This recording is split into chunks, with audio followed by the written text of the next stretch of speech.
Hi, I'm just doing this video as an update of my thoughts and feelings on some stuff that's going on in the United States. Slavery.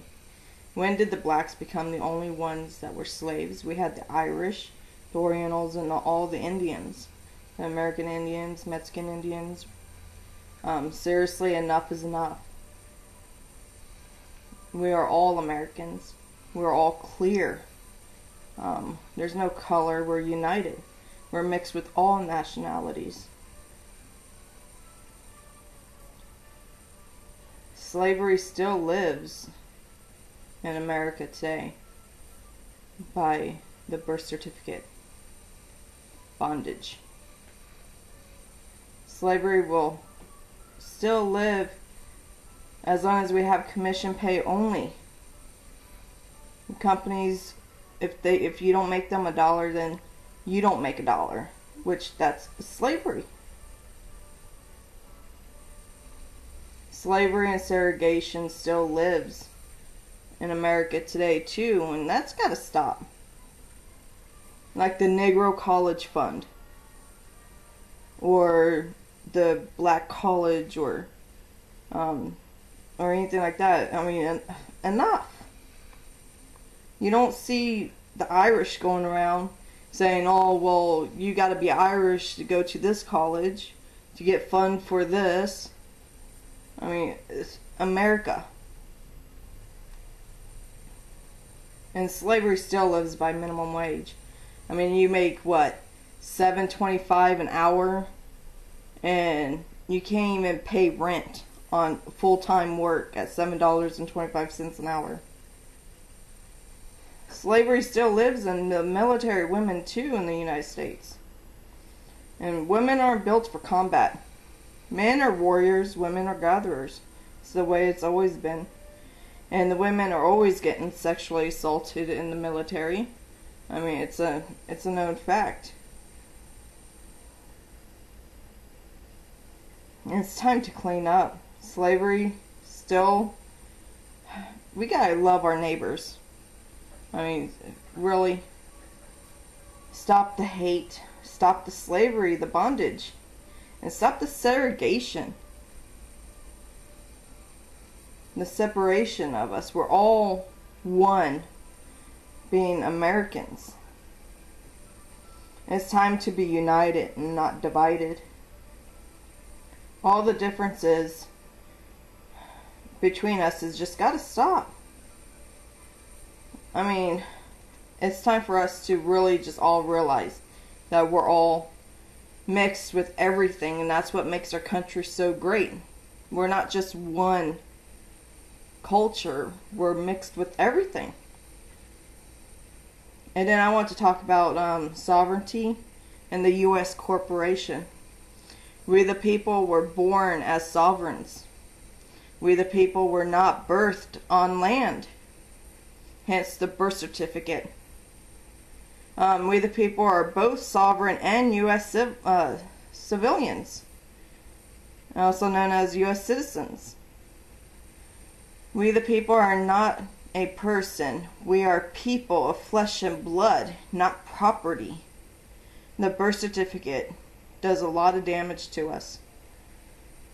We know that we got to be in a database so you can see who was really born here on the land and who wasn't. But to use us as collateral, it's not right. We the people have foreigners here in America to work as U.S. citizen and have civil rights like free men, but not. Because when you say that you're a U.S. citizen, you are not a sovereign. When you classify yourself as a U.S. citizen, you are a foreign entity that came to the United States. And sovereignty, and the difference between sovereignty and the U.S. citizen is sovereignty is common law, and the U.S. citizen is under civil law. Why do you think they're so big about pushing civil rights on everybody? Because they're under civil law, under U.S. citizenship. if you want to know more, you can always research, like Hobbes and Locke and the Black Law. That's a good start. The other thing that I want to talk about was joinder of the three documents equals liberty and freedom. We the people equals America.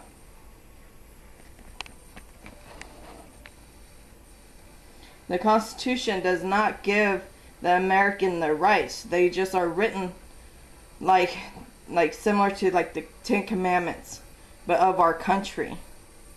A lot of people don't really realize what America really is. It's not a landmass.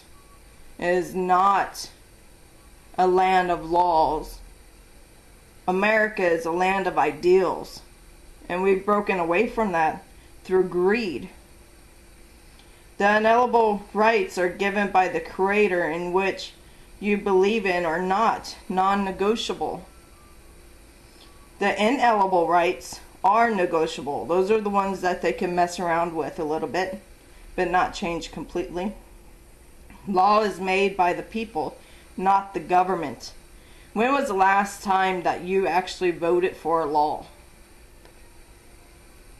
Just a question. We the people are under common law.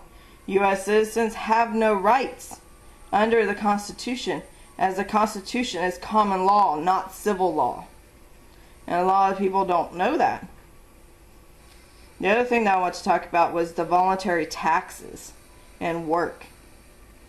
I think, that's my opinion, I think the people should only pay 2% federal tax, 3% Social Security tax, 3% Medicare tax, 2% state, and that should be what our tax base should be on. People don't feel the need to try to get ahead to do companies not working them enough or enough money to live on. That's based on the minimum wage. They hire you full-time, but then you work part-time hours. I mean, there's no protection anymore.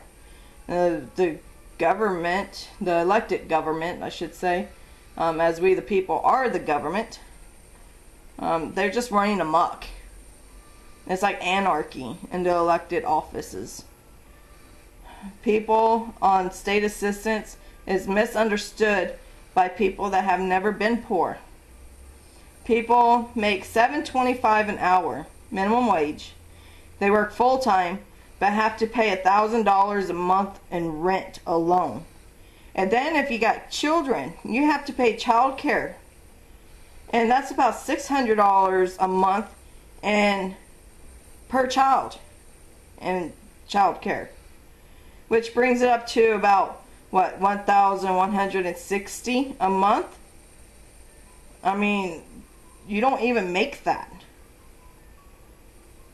3% to 1% ratio is the 1950s, which I think it should be 5 to 1.